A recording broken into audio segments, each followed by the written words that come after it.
Hey everybody, what's going on? Dace here, and welcome back. Today we are doing another Meet the Player episode. It has been a long while. Today we are joined by 1RegretBeetle, who I've known for a little while, just over YouTube and stuff like that, and we've been meaning to do this for quite some time, so it's finally great to be chatting with you. How are you doing today, man?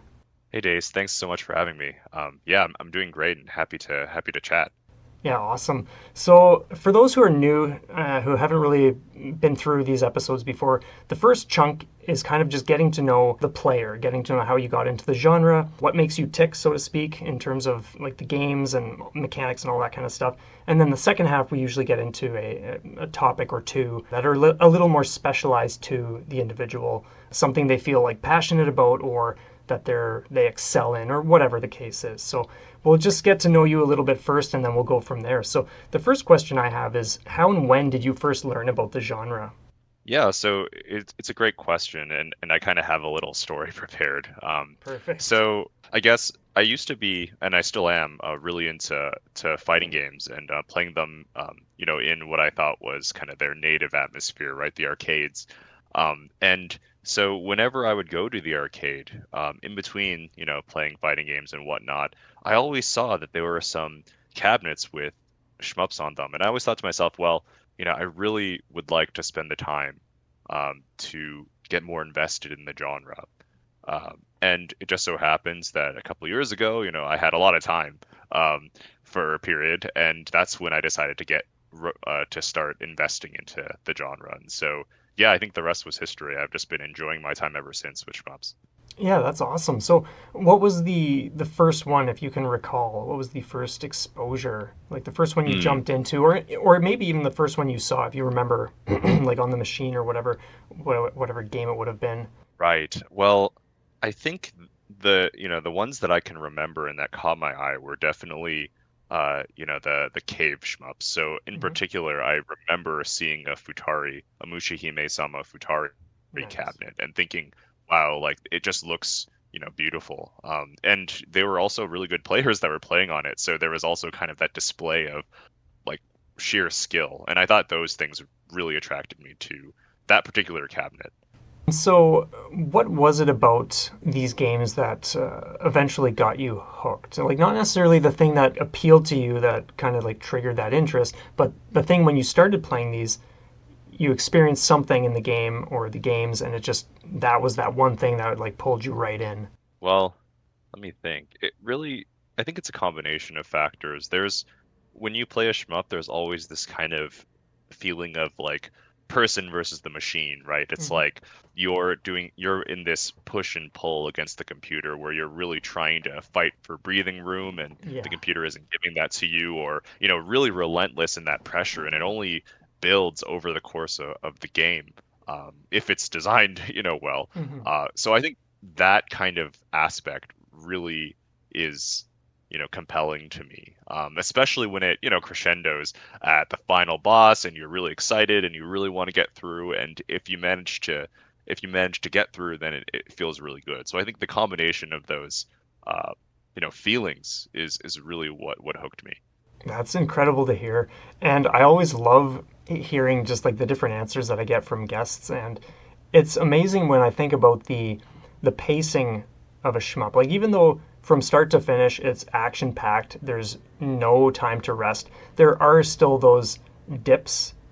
For instance, like a stage three is often a very challenging level in shmups, whereas a stage four sometimes cools things down a little bit, and then you get plunged into the final stage five or what have you.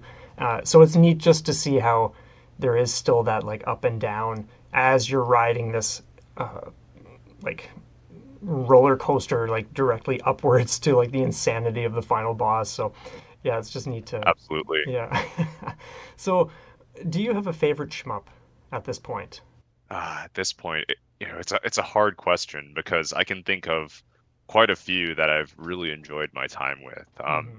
If I had to pick, ah, man, I'm having trouble. If I had to pick, I think Esperade is definitely up there. Hmm. Um, and it's just mainly because of the visuals. I think Cave really nailed it as far as that dystopian kind of cyberpunk future vibe. Um, and the combination of like the character illustrations, the sound, design, and also the pacing of the game, I think it's pretty. I've come to really enjoy it, although I know not everyone enjoys everything about the game. But yeah, I think it's just a combination of those factors that really worked for me.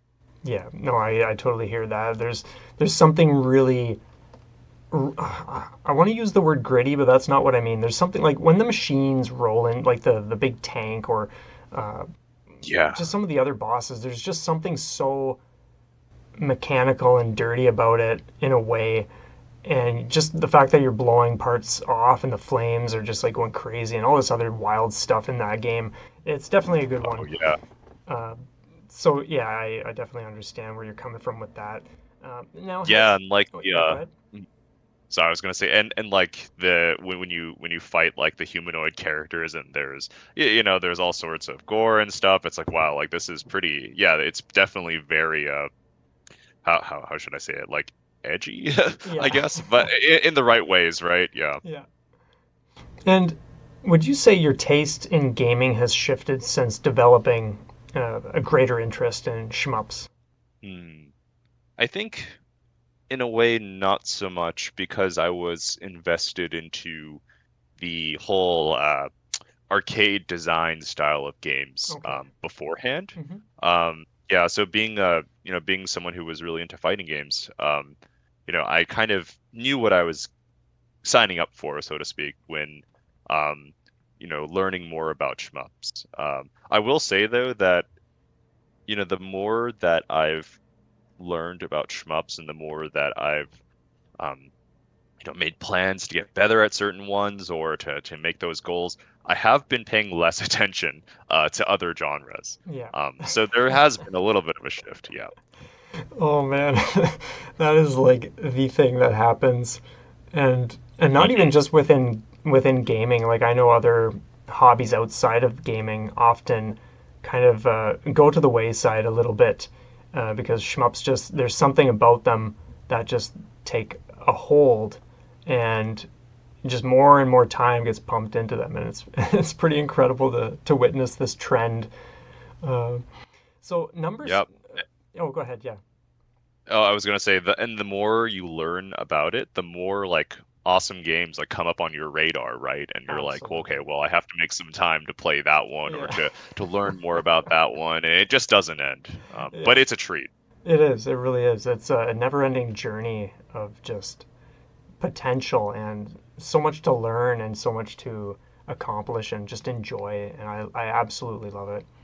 So, what is your greatest accomplishment to date, or something you are proud of? So that never means just like, oh, what one CC did you do? It could be anything, like something super significant that you learned, that you observed in a game that really changed how you perform in that game, or how you think about these things, like anything at all, really. Yeah, I guess barring the 1 cc of Esperade, which is something that I was proud of after working towards it for a while. I think maybe something that I place higher on that list is just uh, gaining kind of the skill to incorporate, or to first like do research on how to strategize in Mm-hmm. approaching a given game. So watching like a replay online, and then kind of realizing, oh, they're acting with intentionality, they're on this side of the screen for this reason, I'm going to apply that in my own gameplay. Mm-hmm. And hopefully it'll give me an easier time. I think just developing that skill has really been a rewarding journey for me, because I think it's something that's more generally applicable to the rest of my game, rather than, yeah, like you're saying, just like, clearing this game or that game. You're kind of developing more tools in your toolbox to better approach the genre as a whole. So I'm really proud of working on that skill. Exactly. Yeah. When I think about the clears, like yeah, sure, like clears are great, and to some extent, it is obviously the like a goal or the goal. But when Hmm. I think about the journey itself, the learning, everything that you can just absorb, that's when I feel the most alive and just the most fulfilled in this genre. So it's yeah, like I said earlier, it's really great hearing different people's answers and how they word things to these questions. So that's really Mhm. really cool. Now, what would you say you struggle with the most? Oh man, that I think about my practice sessions and I think about all these difficulties you like I personally, but in general that are encountered in playing these games, and my answer is like, what don't I struggle with, right? Um, but Because yeah, if I the games throw so much at you that sometimes it's tricky to pinpoint what like a weak point is, and that can yeah, be different in exactly. yeah, and it can be different from one game to the next. Yeah, I mean, I agree, but I think if I could like distill it down into a single thing, Hmm. it's really the thing I struggle with most is practicing consistently and like with intentionality, because I feel like it's really difficult to invest that much energy consistently. And of course, that's the best way to get better um, at a specific goal in a shmup. But yeah, I just struggle with that because sometimes it's hard to invest the mental energy, it's hard to find the time, and even though practice makes perfect, sometimes I just feel like like I'm not, I don't think I can put in some good practice today. And so trying to strike that balance between feeling rejuvenated and like motivated, but also not burning out, I think that's something that I struggle with, and I'm still trying to find a good solution to. Yeah, that's fair. I often think about the the difference between motivation and self-discipline, and the way I view it Mhm. anyway is like motivation is great as like a kickstarter to get you into action, but it's ultimately like a temporary force, and it's the self-discipline that has to be put into place. And another thing I think about is how if you don't really like it's great to have a goal or something you want to do, but if there isn't enough purpose behind that, then eventually that will just fizzle. Eventually you'll get to a point where you've been at it for so long, but you don't want it enough anymore. Like, or at least like I'm basing this off of like things I've witnessed and like people like things that people have said. Like I'm pretty strict with myself, so like when I have a goal, I do it until it's achieved. But I do Mhm. know that a huge part of that for me is the fact that my self discipline is just yeah very very solid. So when I hear Yeah. you mentioning that, it's just like okay, well, it might be a simple matter of like the balance you say, like if you're feeling burnt out a little bit, is there enough purpose behind what you're doing, or is there something else that you could be focusing on to still contribute to that goal, but to kind of just give yourself that bit of refreshment that you need or want. Yeah, and I think you hit the nail on the head. It's really like the self-discipline component is very important in meeting goals, especially when, I know that my own personality, I tend to set them a little bit high. Hmm. Um, so that's where I feel like yeah, I where I can grow more as a player. Um, Definitely is in that area, and that's why I also mention it as kind of something I struggle with, or like my weakest characteristic. Yeah. Yeah. Well, yeah, that makes sense. Like if you can recognize that that you sometimes maybe come up with things that are not the most realistic expectations, like right off the bat, for instance, then it could be something as simple as just choosing something that's a little more manageable, and then you're not feeling like you've bitten off so much and you can't chew it. But yeah, who knows? For Like sure. only you will know for sure. But yeah, Hmm. uh, what about mechanics? Do you have favorite mechanics? Favorite mechanics.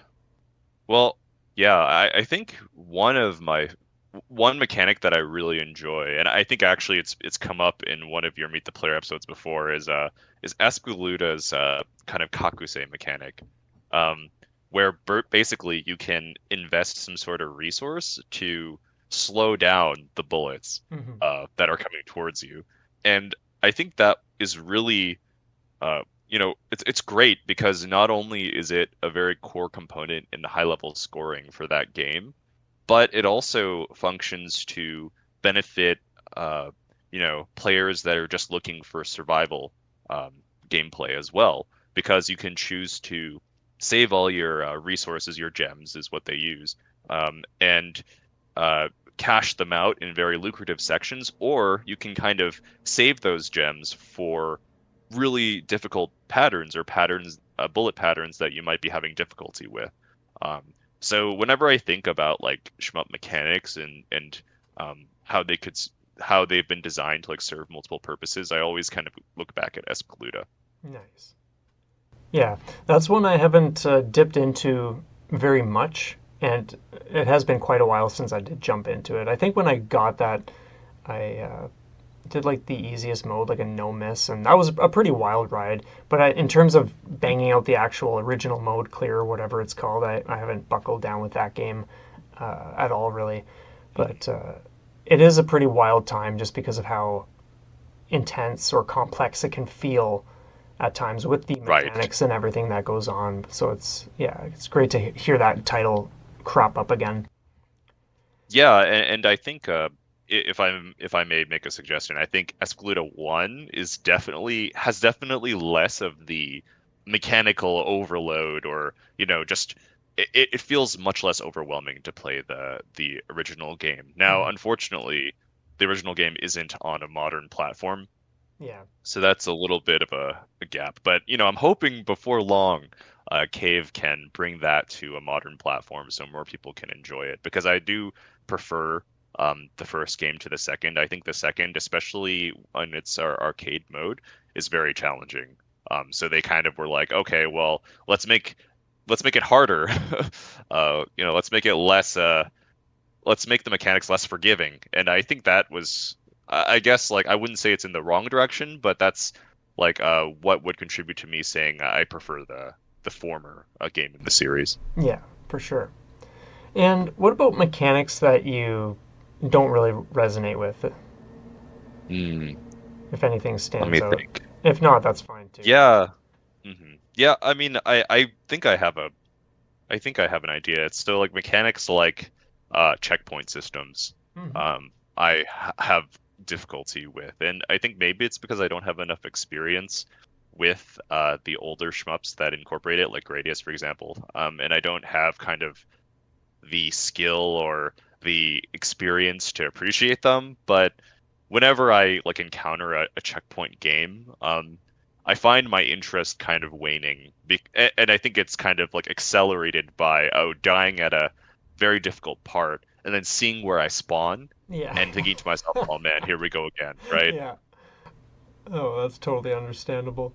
Um, I think I'm not sure how to really go about this because there are so many games that use checkpoint systems, and sometimes they will be approached just like you would any other game where you'd want to do like a legitimate clear, um, and other times you might want to be doing something just a little more casual. Like for instance, I'm playing Valfaris Mechatherion. I'm currently in Mm. the review process because I'm reviewing the game, and that uses checkpoints. And so the thing is with that, it's more of like an adventure story game. So the checkpoints make sense Mhm. because it's like I've probably put 5 hours into it and I'm getting close to the very end of the game now.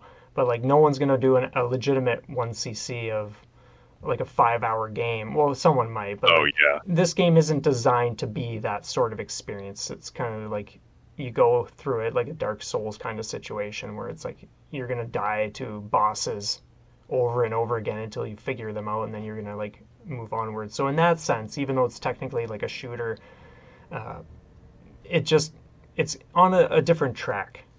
And so I think Mm. in different ways, like you kind of still appreciate checkpoint systems. It just depends on like a number of things and like how you're viewing it going into it and what kind of game it is and all this other stuff. Yeah, I completely agree, and I think what you said really hits home with yeah, I think the design goals for Hmm.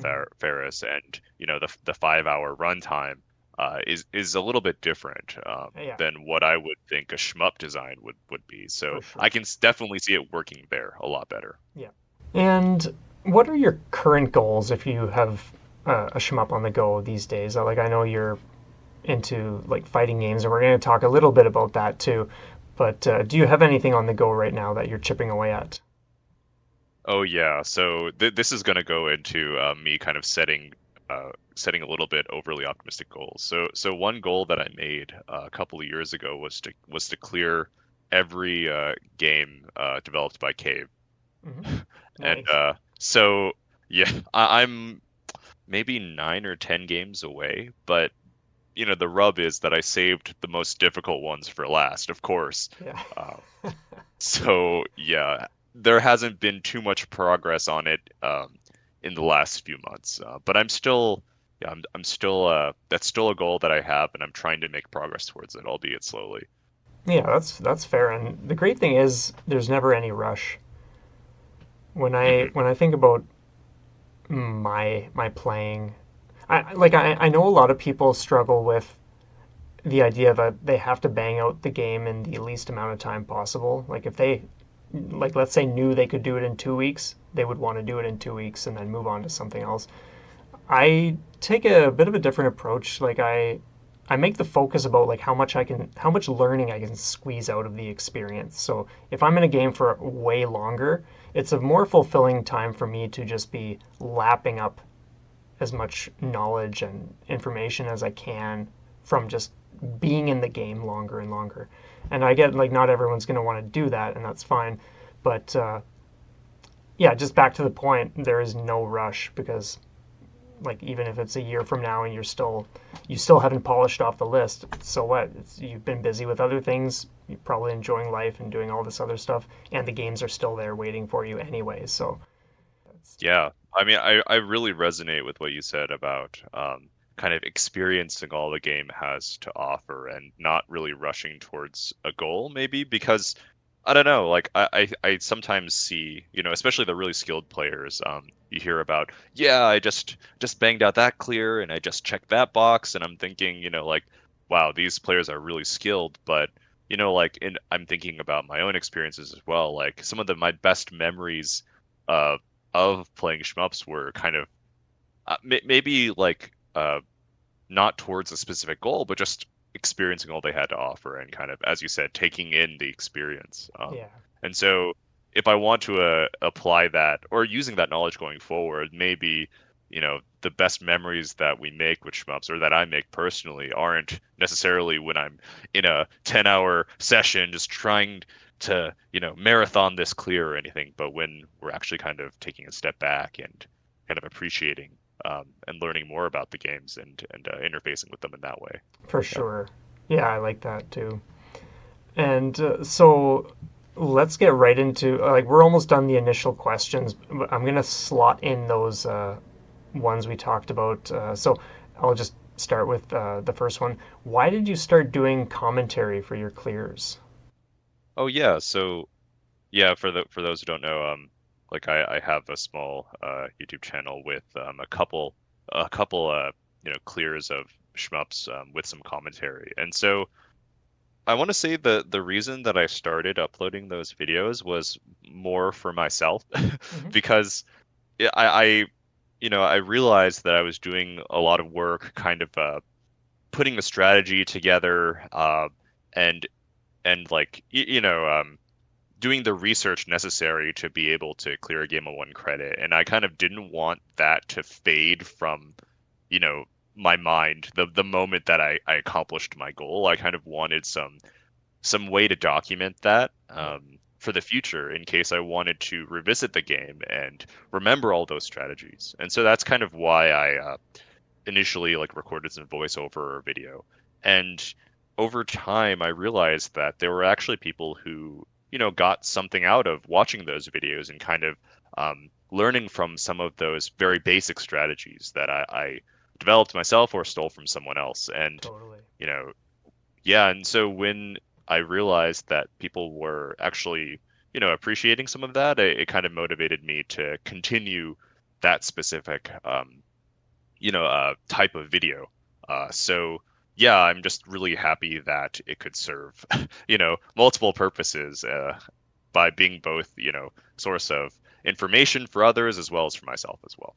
Yeah, and even just like entertaining. Like for instance, like even if I'm not playing the game that you've done a video for, it's for me it's really fascinating to actually just be able to hear someone sharing parts of their like bits and pieces of their experience or their strategies and whatnot. It's just an interesting listen, and so I do really appreciate that kind of stuff. And I remember when I checked out your first one, when I first stumbled upon your channel, I was just so into the way you articulated everything. It was just very like it was just like really well rounded. And yeah, like I said, it's just a huge appreciation for that. You might have sort of answered this next one already, which I'll get right into. What part of the creative process do you enjoy the most? Is it just the fact that you're kind of serving and helping others while also helping yourself?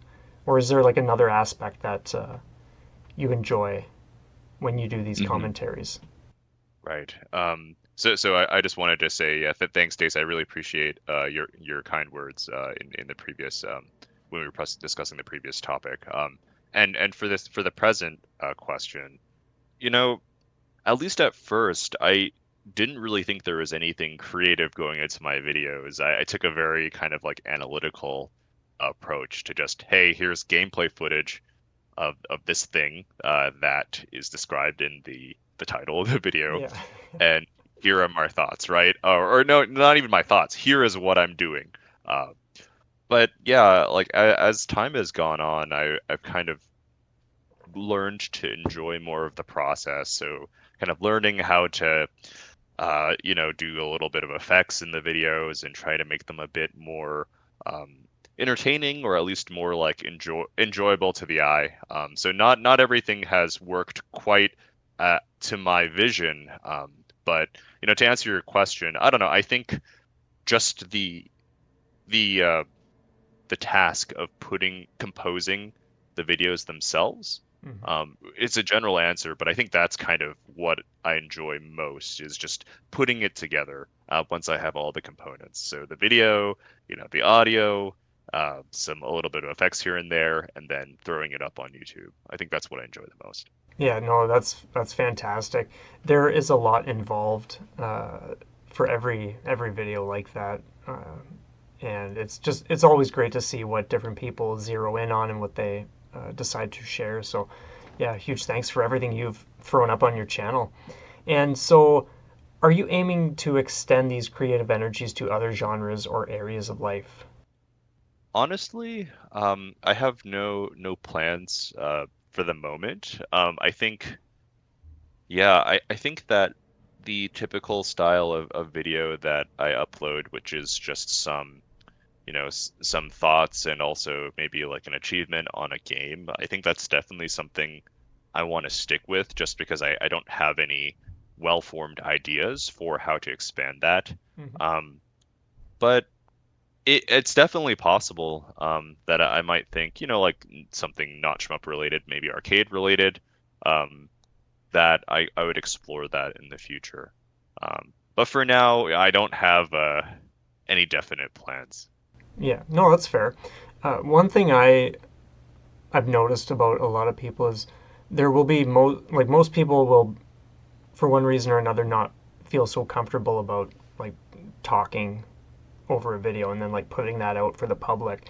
But when people do that for the first time and they see that magic and just how much people enjoy it, for me that's like just very inspiring. And so I think for myself, one thing I want to eventually get into when there's a little more free time, like when the my daughters both grow up a little more, I would love to get into like fairly regular long form stuff on like stuff outside of shmups, like some of my favorite games like Eastward or Mm. just like other games like Mutant Muds, like just things that I really enjoy. Just doing something that kind of brings some spotlight and allows me to explore that creative avenue with something outside of the shmup genre.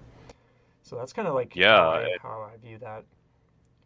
yeah, Days, and like I really, long form content and like longer discussions, like that that is really a nice thing to have on YouTube, and it's like for people who enjoy your channel, it's just more goodness, right? That someone can listen to, actively or even just have in the background just to to have an interesting conversation that you can tune into and learn more about a specific game like Eastward. Hmm. So yeah, I'm all for that. I am very excited to, when when you find when you find that it's a good time Yeah. to get started on that. Yeah, that I'm looking forward to it. Well, my challenge is when people say they're excited, then it's like, okay, how can I prioritize getting on this stuff now?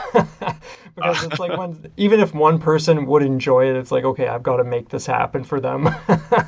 Oh no. Well, I'm sorry to put. I didn't mean to put any pressure on No, you. it's all good. Uh, so, the last question for the first section: what advice would you give those just jumping in for the first time into the shoot 'em ups? Well, honestly, I give this same kind of uh I wouldn't call it advice. I would just give it like a say it's a comment. I would give this to for someone for like any genre. But I think like the most important thing is to find a game that you really vibe with, or you really enjoy.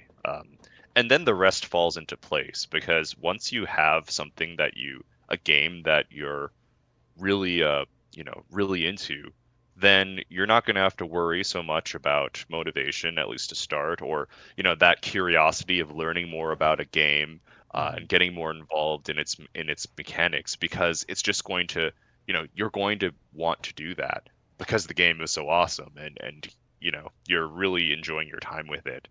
um, I often see newer players ask, "What's the easiest game to get into?" or "What's a good beginner game?"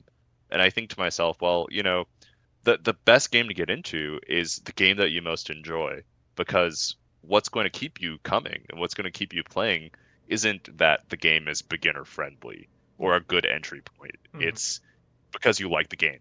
Exactly. Yeah, I feel the same way. Like I can understand why like certain people will recommend games A, B, and C if they are like streamlined mechanics or they're like very generous with like bombs or resources and that kind of stuff. I can understand why that would be more appealing for someone just jumping in. But at the same time, I think the same thing. It's like it like never go by a list. Just follow your heart. Just get into the games, find what you love, and just go crazy with it.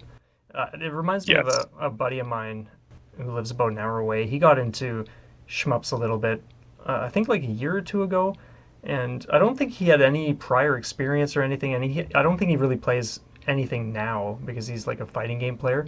But at the time, he Mhm. just went all into this one. I think it was Natsuki Chronicles, and he just went Oh, all in and was just nothing but passionate and just like he was essentially the spirit of that game during that time when he was in that game.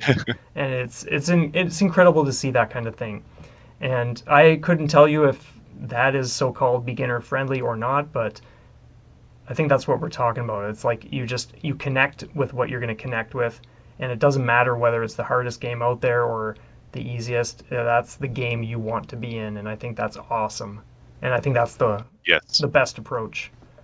Completely agreed. I mean, that's an awesome story. I think our goal as a Shmups community should be uniting as many people with those experiences, or with the game that they're really going to enjoy, Hmm. as much as possible. Definitely. Yeah. All right. So are you ready to take the lead a little bit? I'll say these questions, but I think these are kind of like the things that you can really just take the spotlight. Uh, how do you and like these are the ones that like you bounced my way, but I suppose it just Mhm. makes sense for me to ask you. How do you think Okay. fighting games and shmups are similar? How do they differ? Do you feel like you engage with these two genres in a similar way? And Yeah, I can start. okay. Sorry, go ahead. Yeah, and I get that we're like just suddenly jumping into like the fighting game thing, but because you do have like a strong background there, I think it will be interesting to explore that plus shmups. Because what I'm going through now is like I had a strong start with shmups, and that has been only building and building. But at the start of the year, I started getting into fighting games at long last. So I think we're both in a position Mhm. where we can kind of just like see what the experience has been like for us. So I think that'll be Yes, interesting. yeah. Yes, and thanks, Days. I think what I'd like to do is I'll just give a little bit of my own answer, but Yeah, what I'm really please. interested in is hearing your own um, to the question. So I'll just give mine very quickly. So I think in a lot of ways I engage with fighting games very similarly to shmups in the sense that there is a lot of learning, and that's a process that I really enjoy. So in a fighting game where you learn all the moves that your character has available to them, all the special moves and um, you know, the different special move inputs, how they interact with characters, and all the characters in general. So there's a lot of things that you kind of have to naturally absorb when you play a fighting game. And in the same sense, I think it's very similar in shmups. And of course, I'm guessing this is a very natural comparison because these games kind of uh, found it's like a blueprint at a very specific time or at the same time, and that's kind of the arcade period. Yeah. And yeah, so that's definitely a point of similarity. A point of difference is, I think, stating the obvious, where fighting games you usually play versus mode with another person, whereas shmups can be more of a solitary experience. It doesn't have to be, but I think that's a very it's a big enough difference to point out. And as far as engaging with them in different ways, yes, I think fighting games naturally lend themselves a little bit more to a having someone next to you. Hmm. Um, Whereas maybe shmups you might be on a Discord call with someone instead, or you might chat with them after about the game, but perhaps you're not sharing the exact same experience at the same time. Um, but yeah, those are some of my thoughts, Dace, and I'd really like to get your take on this question as well. Yeah, so I I've played fighting games in the past, but I was never invested in the genre. Like for instance, when I had PlayStation way back in the day, I had Mortal Kombat Trilogy, and I played that. Mm. Like I could cream the computer player on like the hardest difficulty with Cyber Smoke, like nothing. Like I knew that game like the back of my hand. They couldn't touch me, Hmm. and it was an amazing feeling. But I didn't stick with the genre because I just liked that one game. But what happened Hmm. was there was this one review on the Samurai Showdown collection that came out like a handful of years ago on modern platforms, and the way the guy spoke about the games, just there was something about it that it was more about not just like all these fast combos and all this crazy stuff. These games were about being very calculated and just taking your time with your opponent and just waiting for those openings. And there was something about that that just really clicked, and that started something in me where I thought to myself, I want to play fighting games. I want to play Samurai Showdown specifically. Now Hmm. it wasn't for like another year until I finally did jump in, and what I noticed was that like so far I haven't actually done much with Sam Show. I've gravitated toward Breakers, part of the Hmm. Breakers collection, and I love that game. It's pretty much my main fighting game, even though I'm still very new to the game. It's not like I put much time into these games right now, um, but I do play them and I do enjoy them. And I think the way that shmups and fighting games are similar, based on my limited experience so far, is that there's something very challenging in the game that you need to overcome. Even if it's a computer Hmm. player, I'm sure like people who like know these games like the back of their hands, they could probably play a normal mode of like an arcade fighting game and probably do way better than me at this current time because like I I'm just not in that mode of like the invested learning. It's kind of just a very casual thing right now. Time, like I set aside time when I can, but it doesn't change the fact that there's that drive in me to just crush the Hmm. opponent.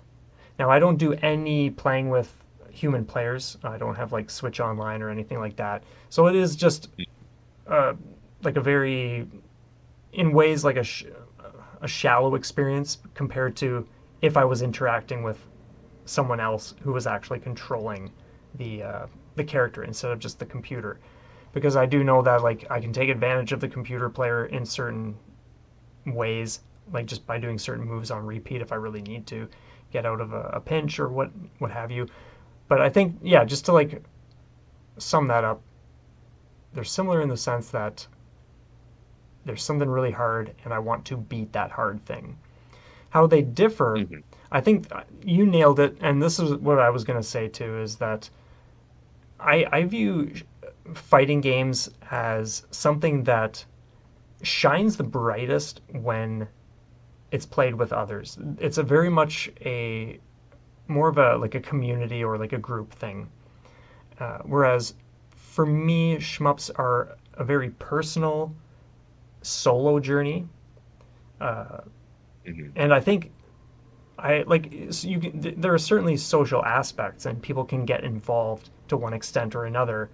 But I think for myself, I love just doing my own thing, and very seldom going on the internet and talking about it and saying this. Like, believe it or not, like even though I do videos on YouTube, I do keep a ton of things just to like a very personal level in terms of like what I'm chipping away at and all this kind of stuff.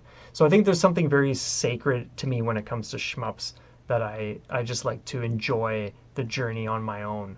So that's how I would say they differ. Whereas if I think about fighting games and I was in a situation where I was playing with humans, it would be all about going down to the local like whatever is around here. I have no idea, Hmm. but it would be all about connecting with people and sharing that. So it's the complete opposite to shmups. And how do I feel I engage with these two, or do I feel like I engage with these two genres in a similar way? I think I just answered that last part, Hmm. um, so I won't repeat what I just said. But yeah, so yeah, that's a bit of my story. Yeah, that I mean that's yeah. Thanks for your thoughts on that Yeah, no because it's worries. always interesting. Yeah, it's always interesting to hear, especially from an individual such as yourself who is involved in both genres, right? I mean, uh, I have a lot of friends in the fighting game community that they only play fighting games. So, Hmm. I can show them some shmups. I can try to introduce them and think that they'll like the genre. But that's I'm just trying to say that your perspective is really valuable as someone who has experience with both genres. It's interesting you mentioned that because that's something that I kind of highlighted in one of my arcade stick reviews. Uh, like oftentimes in the past, when I would see arcade stick reviews, I would hear people talking about how like the stick, oh, it's like either good or it's not. And I was always thinking to myself, well, you're completely in fighting games. You don't play anything else based on what I can see on the channel. So it's like, well, what happens if someone who plays shmups comes to check out this video? And the things you care about in fighting games are not necessarily the things a shmup player will care about for that controller. So it just got me thinking about how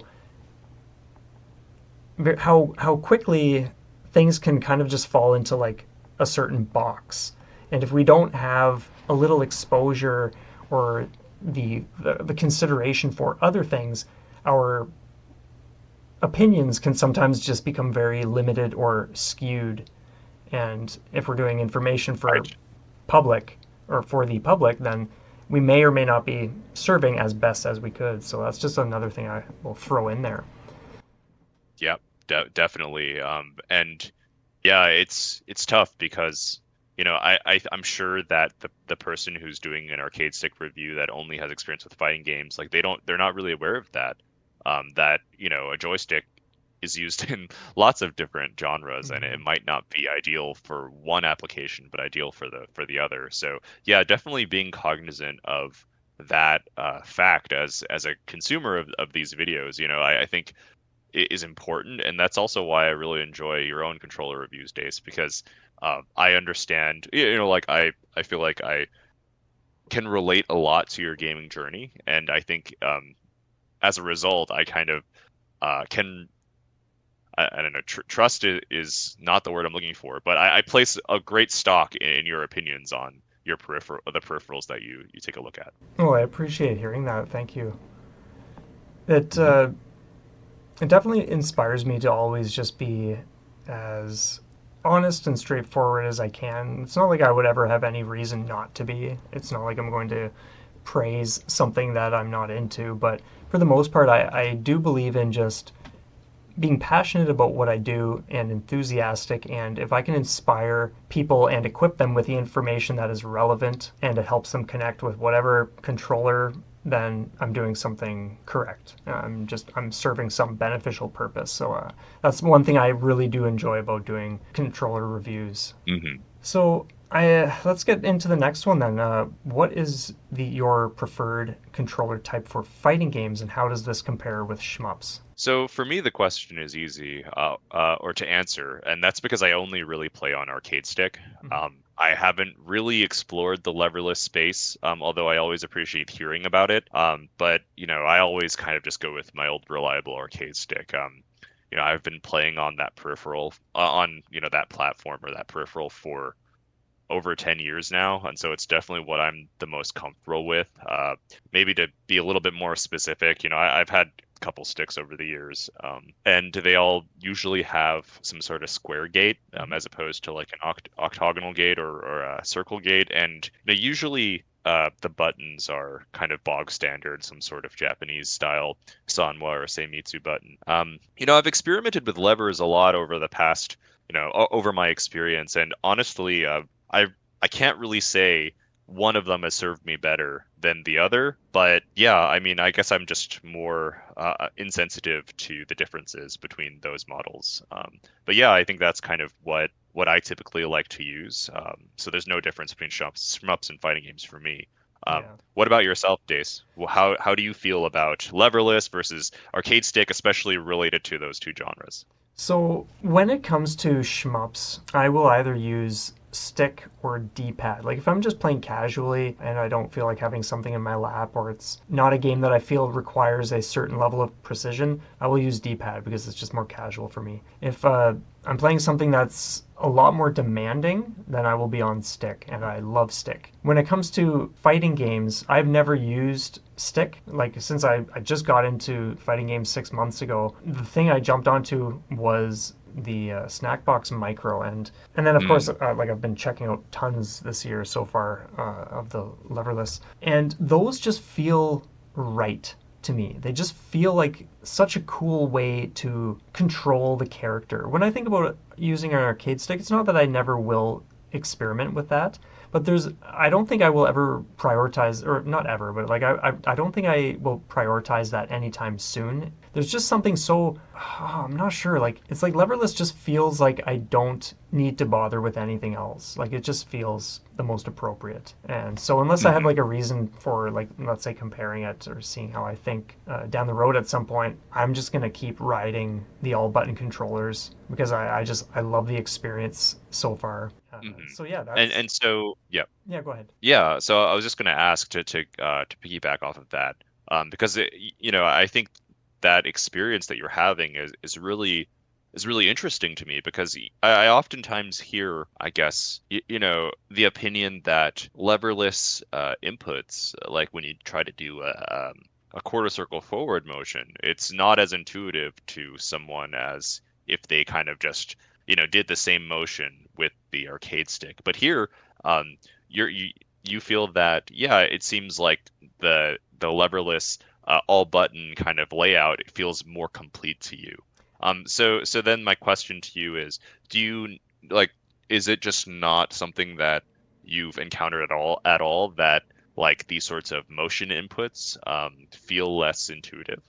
So it's interesting because I hear a lot of people saying how leverless is not intuitive compared to stick, which I agree. Like you're holding a stick, you move it where you want to go. Like you don't even really need to think about that. But when you start seeing this stuff where it's like, okay, well there's an up button below the right and the left buttons and all these other buttons, like it can feel like everything's scrambled in your mind. That was not my experience. I had a couple of days, like the first 2 days, where I had questions for a couple of my friends who are very experienced with these kinds of controllers. But after that, it just made sense. And there was literally like no learning curve. I was just playing fine. Like now, of course, I'm not playing at pro level where I'm doing like these insane combos and like keeping the pressure on and like all this crazy stuff that skilled players will do. But for what I use it for, there like that was it. Like 2 days and then okay, great, I'm adjusted and it feels awesome.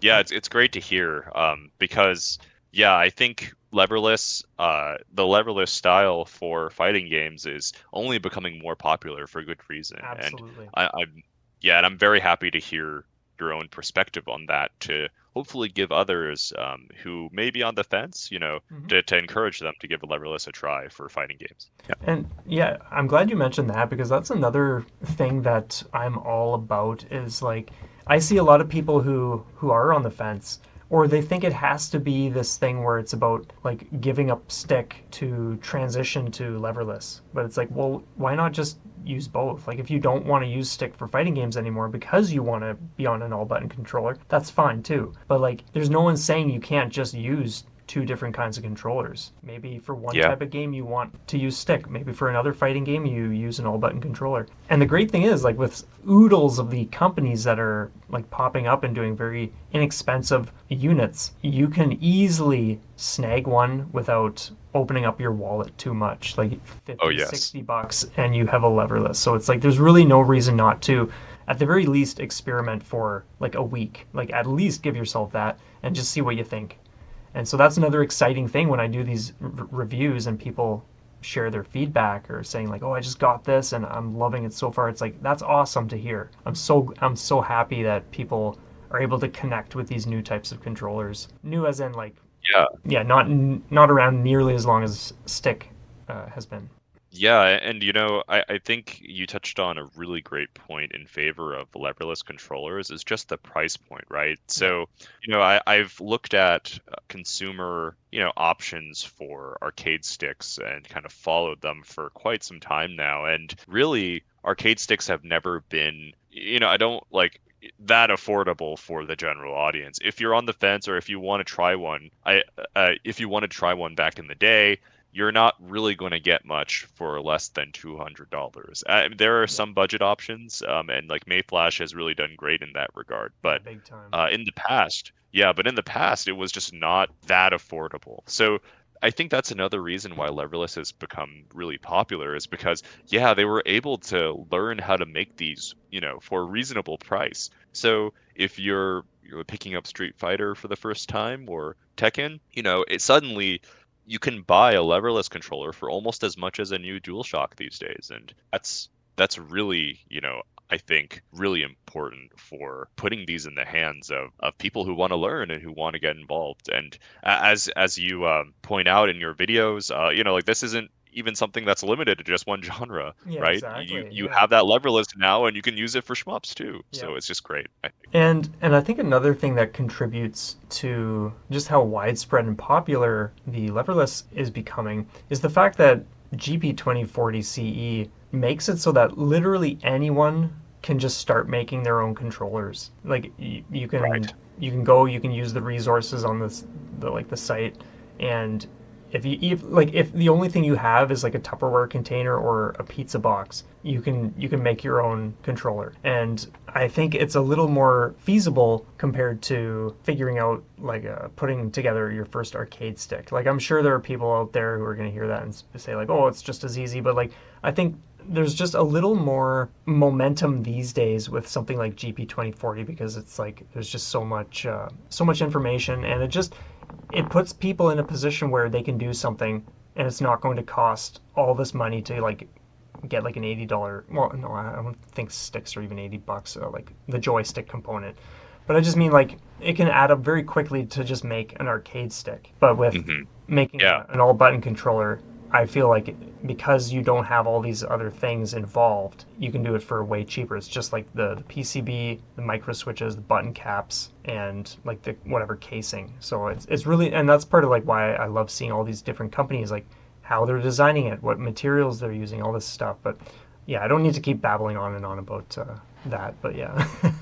No, no, I mean like I really like I love listening to that and talking about it because yeah, I mean GP 2040 is just honestly it was like I think it's one of the most significant developments in bringing these to the forefront. Because, like you said, I don't need to go out and buy this expensive PCB anymore. That's like, PS5, and so it's like $100, $200, something ridiculous. I can just go buy some sort of Raspberry Pi, Mhm. and hook everything up myself, and those are at a significantly lower price point. And yeah, as you said, like it is, it's really not. They've really streamlined the process of just taking one of those small boards, wiring up your buttons, and sticking them through, as you said, a pizza box, a cardboard box, and you're good to go to start it up. You don't even like some people might even have some of those components lying around their house.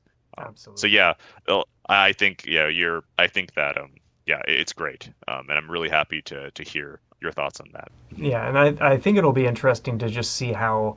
Here's another thing that I've actually been thinking about lately is how arcade sticks have been around for a long time, and like personal, like the personal kind, like off the big cabinet, like just the kind you would buy, like a Mayflash or whatever. We haven't really seen much in the way of innovation. Like, sure, people are modding and doing some things, but when I look at all button controllers, like every other day I'm seeing people doing new and wild ideas. And I think it's just like we're in a time where there's just so much focus on that, and there's so many creative avenues to explore, and I feel like it's just going to explode Hmm. exponentially, and just I cannot even imagine what we will be seeing a year from now in that realm. So Yeah. that's exciting stuff. Yeah, I mean, I completely agree. Some of the things that I've been seeing with leverless controllers have been really creative. One project that I was following was kind of like the thing, a peripheral called like the Ergo Box, uh, Oh man, I just saw where that a couple weeks ago. yeah, exactly right. Like having the buttons available in kind of a neutral uh, hand position where Hmm. your hands are vertical. Yeah, I think that's really creative and also can alleviate or can solve a problem that some users might be having with a leverless controller. So those sorts of innovations, yeah, I completely agree. Very exciting time. Yeah, absolutely. So we have one more question here. What are your thoughts on the crossover between the shmup community and the fighting game community? Should we try to facilitate more engagement with other communities? Yeah, so I put that question in. So yeah, Yeah. appreciate Dave, asking it. The reason why I kind of wanted to touch on this very briefly was just that I see that there's a lot of people in the fighting game community sorry, I should say that I feel like there's a lot of potential for overlap because a lot of what people enjoy about fighting games, I think is also present in shmups. Mhm. And the reason for that could potentially be because both have their origins in the arcade. But yeah, even looking beyond that, I think like whenever I ask myself the question of, what can we do as a community for shmups to kind of foster engagement and to grow the scene, I think that the fighting game community is kind of just this available pool of players with great potential for crossover. For So sure. those are kind of my thoughts on that, and I have several ideas of how we can grow this a little bit. And I think these aren't new ideas. So having more of a presence for these type for shmups at like fighting game gatherings is Mhm. something that I've been kind of experiencing a little, or something that I've been trying to implement a little bit in my own kind of local gatherings. Oh, that's really cool. And yeah, and there's definitely been a lot of interest. Actually, if I'll speak about one particular case. So I was, I attend this fighting game local, and there's a friend of mine who I showed Ketsui to, and he after falling in love with the game, he managed to won all that game within a couple months. And not only that, but he visited some family in Korea and attended a pretty famous arcade there called Akatronics. And he actually got, a clear on the real arcade cabinet in that game center. So That's I just thought that awesome. was a really cool Yeah, that's story. super Yeah. cool. So to me, that really demonstrated kind of the potential of that overlap. And yeah, I'm really excited to explore that a little bit more. Like I said, there's been efforts in this area, before this moment that we're speaking. But I think continuing those efforts, I'm really excited about that.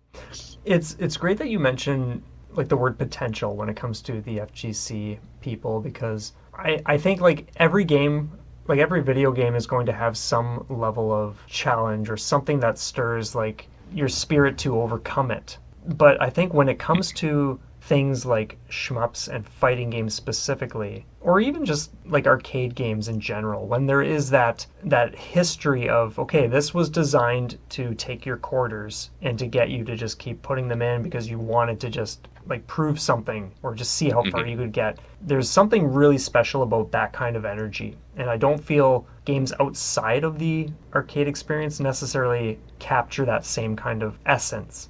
And so I totally understand what you mean. Like, I feel like people who have that drive to be very proficient with fighting games could do some very awesome things and have a blast playing with shmups. Yeah, I think you really explained it much better than I did, Dace, which is that, there is that drive to continue to play and to, I guess, what's the word I'm looking for, is to continue, demonstrating like your proficiency in like that game. And so for fighting games, usually they're, implemented in like a winner stays on Hmm.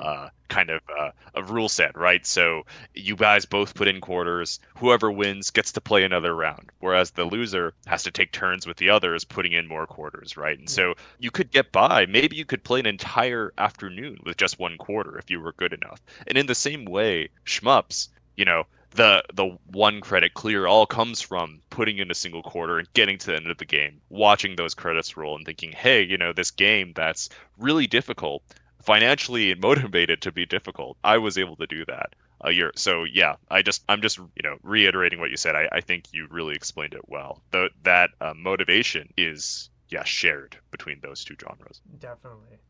So as for ideas for like more like facilitating more engagement, I'm not like yeah, like I'm totally I totally think like you're onto something with what you've experienced, that example you shared. In terms of my involvement, like how I would go about that, I'm not sure because I'm not in social settings ever. Like my life is pretty much like stay at home taking care of the kids and then like work and all this kind of stuff. So I'm not sure how I would go about answering that, to be honest, or what ideas Mm-hmm. would come to mind for that Mm-hmm. specifically. That's a tricky one. And especially because I'm so new to excuse me, fighting games as well. So it's like even though I've been enjoying them, I haven't been enjoying them in the social like with other humans kind of setting. It's literally just been computer players this whole time. So I don't feel like I'm the best to yeah, really come up with anything at the moment. I think I would probably need to just sit with that one a little more myself, to be honest. Sure, and I think you're selling yourself short a little bit, Dace, because just talking about fighting games here, I think on a channel where you also review shmups, I think this is a little bit of an introduction, or maybe just some conversation that might be of interest to a shmups player who's interested in fighting games. So what I'm trying to say is I think you're accomplishing some of that crossover or that engagement as we speak. Yeah, that's a So great point too. yeah. Yeah. Yeah, and even though this isn't technically like fighting game, I do really love brawlers. And so Hmm. I have shared like some 1cc's of that kind of stuff on the channel as well. And when I do eventually clear breakers, like I'm obviously going to commentate that. And since it's still like the arcade realm, I would certainly share that on Shmuptopia.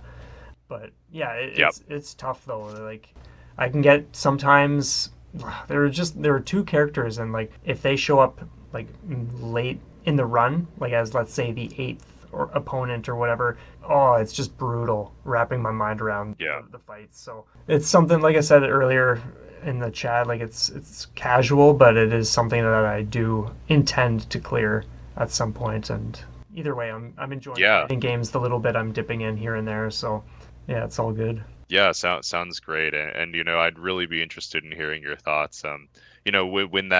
When that clear comes, because yeah, I think one thing that I've noticed is it's harder to find info on how to clear those sorts of games than maybe a shmup, and maybe the reason for that is because some of the more popular shmups anyway, like we have.